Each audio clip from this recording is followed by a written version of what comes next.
All right, moving right along. Our second story, it also has to do with abortion, but only secondarily. Let me ask you guys a question, sort of a little pop quiz.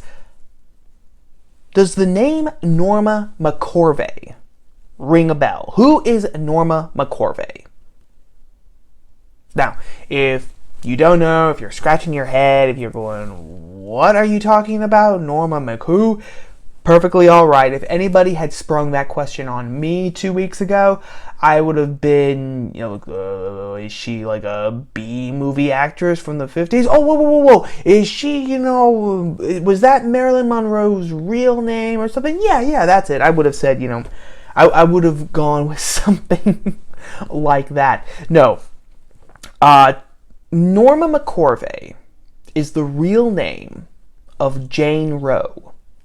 And Jane Roe, of course, is the Roe of Roe v. Wade, the Supreme Court case which in January of 1973 found a quote-unquote right to abortion in the Constitution, an emanation of a penumbra in the 14th Amendment. That is actually real judicial explanation, which just proves that so many lawyers and judges are like academics in that they are our new cast of wizards who speak in this technobabble to hide the fact that they are actually shifting reality right in front of our eyes. But that's a story for another time. Norma McCorvey was the woman who, under the pseudonym of Jane Roe, sued the state of Texas so that she could abort her baby.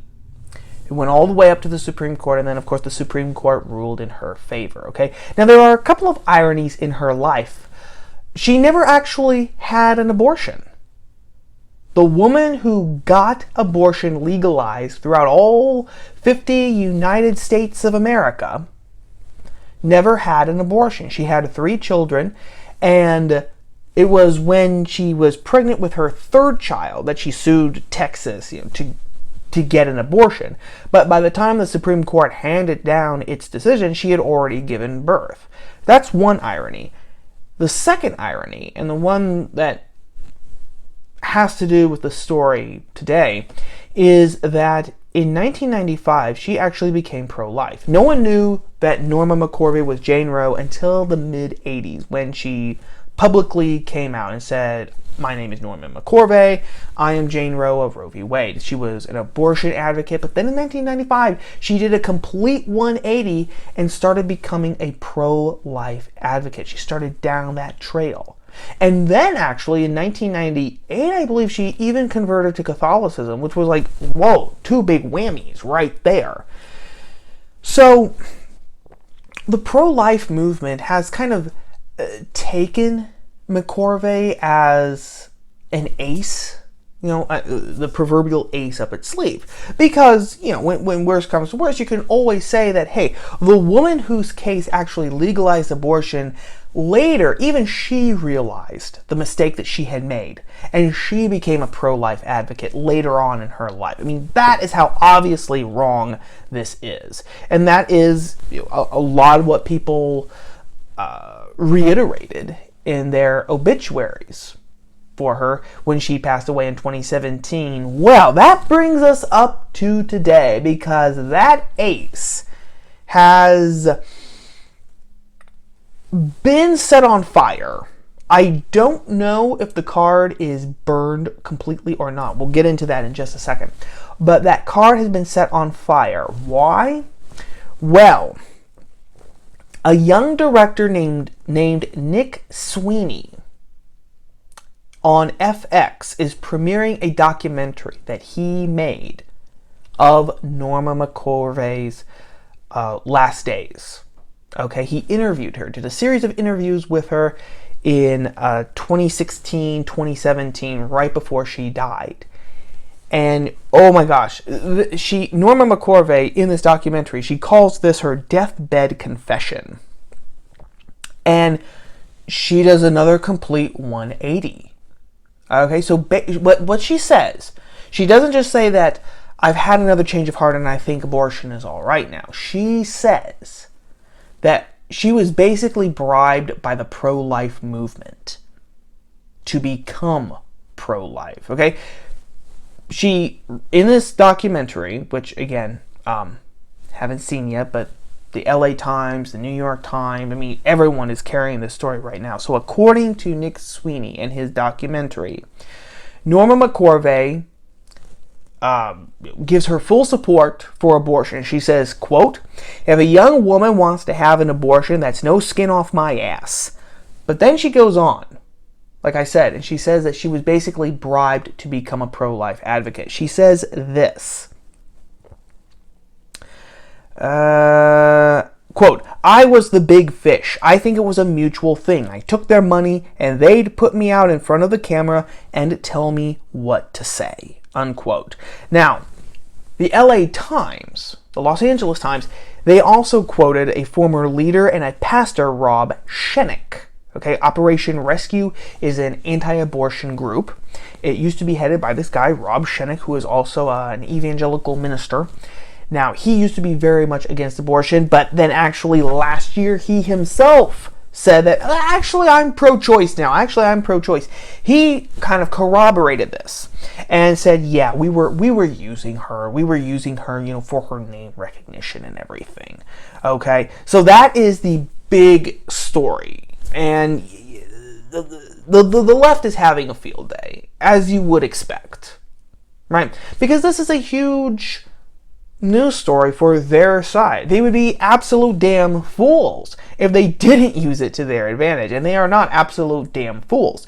So you know how this is going to play out. You know, they're going to say that the pro-life movement is full of idiots at best, because, gosh, from 1995 to 2017, Norma McCorvey was basically just acting, and none of you nimrods ever, you know, were suspicious of anything. You know, redneck country bumpkins. At worst, they're going to say that this is proof positive that the pro-life movement is full of basically charlatans. Okay, it's full of people who are so uncommitted to the central idea of their own movement, that the life of a human person starts at the moment of conception, that they basically have to bribe people to agree with them, and then they have to bribe people to actually advance their cause in society. They cannot, this is going to be the argument, the pro-life movement cannot simply depend on the strength of its arguments. It has to resort to cheap tricks like bribery to do it. You know that is going to be the narrative of the left. Moving forward, this is going to be the narrative, okay? McCorvey might even, she might even be forgiven her apostasy. It might be counted as one of the secular saints, because interestingly enough, another irony of her life is that the pro-abortion movement never really warmed up to her. Even before she had her supposedly first change of heart and became a pro-life advocate, they kept her at arm's length. The pro-abortion side kept her at arm's length because they found out, she admitted that she actually lied about one of her pregnancies. She said that one time that she got pregnant was because of rape, and then later on she took that back and said, whoops, actually, no, that's not true, I lied. And then also because she was very rural. You know, she wasn't polished, she wasn't gloss, she was seen as sort of an embarrassment, right? They used her kind of as a token, Jane Roe, but they didn't dare put her in front of any cameras because they were embarrassed by her. She didn't have that northeastern or west coast kind of glamour and jazz to her. But here's the thing, gang. Here's the thing. Especially if you start hearing, these stories on the left, and I just roughly outline about what they're going to do, what I think they're going to do, what I would do, if I were on the other side. Don't listen to it. Because do you know what this story changes? Absolutely nothing. This documentary, assuming that this documentary is true, assuming that Norma McCorvey actually said the things that she says in this documentary. And I'm going to come back to that in just one second. This doesn't change a blessed thing. This doesn't change a damn thing. Okay? The life of a human person still starts at the moment of conception. We've gone through that point multiple times here on the channel in several different videos. 3 or 4, I want to say, just off the top of my head. I'd have to go back actually and count to get a precise number. Okay? But all of a sudden, simply because Norma McCorvey says that she was lying for 22 years of her life, that all of a sudden does not wipe away the philosophy, the metaphysics. It doesn't wipe away the biology, the science behind embryology, behind human development, behind the facts of pregnancy, chromosomes, unique human DNA, right? The form of the human person, the metaphysical form of the human person. I'm not just talking about our bodily shapes or anything, but all of those things. None of that changes. All of those things are completely and utterly independent of Norma McCorvey's opinion, my opinion, your opinion, or the conglomerated opinions of, a vast majority of the United States, or even of the world. If 99.9% of the global community, everyone around the world, believed that an unborn baby was not a human person, 99.9% of the population around the world would be wrong. Truth does not depend on majority vote or majority opinion. It is completely independent of it. Thank God for that. That's all I have to say about that. Okay, thank God that truth is completely independent of that. Okay, and there is a chance that this all is just moonshine, as a matter of fact, because Rod Dreher, okay, you've heard me talk about Rod Dreher before. He blogs over at the American Conservative, and you all should be reading his blog because there's some great stuff. Yesterday, he had a blog post where he talked about this. And the headline, or the title of that blog, was Norma McCorvey Was Truly Pro-Life, where he talks about, he mentions 2 people, Frederica Matthews Green, as well as Father Frank Pavone, who is the leader of Priests for Life. Okay, he shares 2 pieces of testimony that they shared with him. Frederica and Father Frank both shared some pieces of personal testimony with Rod Dreher, and then he put it on his blog. And both Father Frank and Frederica Matthew Greens say no, when they knew Norma McCorvey, when they were friends with her, she was absolutely pro-life. She wasn't acting.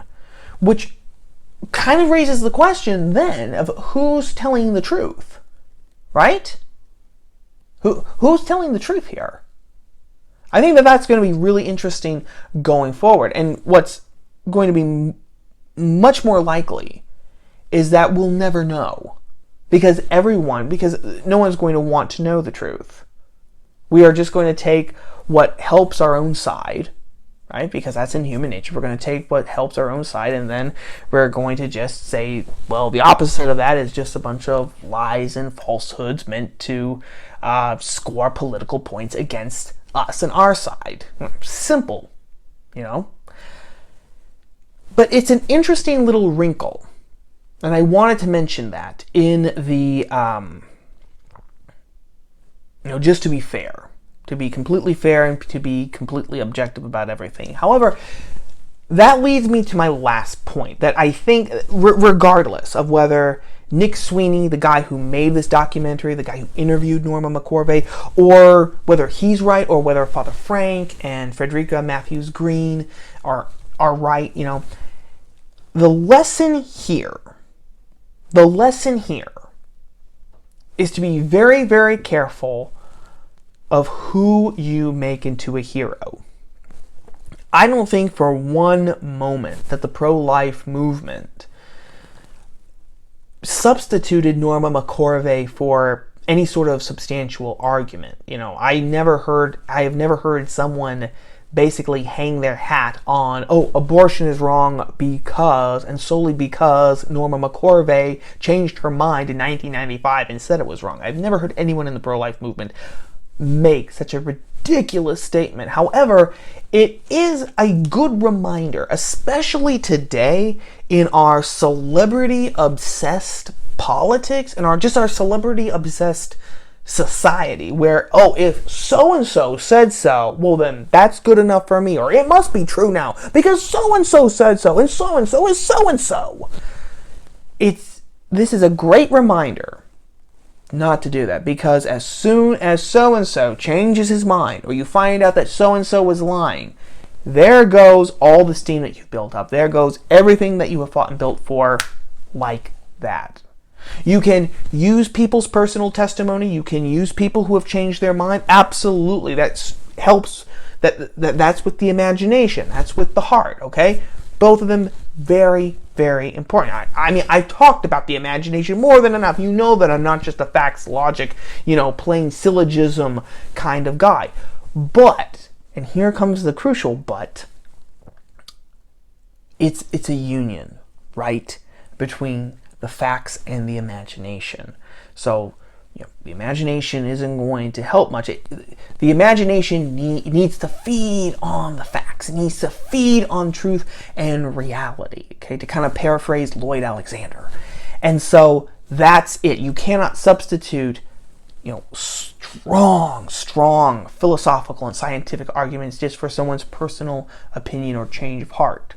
You can definitely use a person's personal opinion, their experience, and their change of heart to corroborate, to buttress, to enliven the philosophical and the scientific principles and arguments that you are advancing, but one cannot be substituted for the other. You need both, not just one or the other. That's all I've got to say about that. That is story number 2.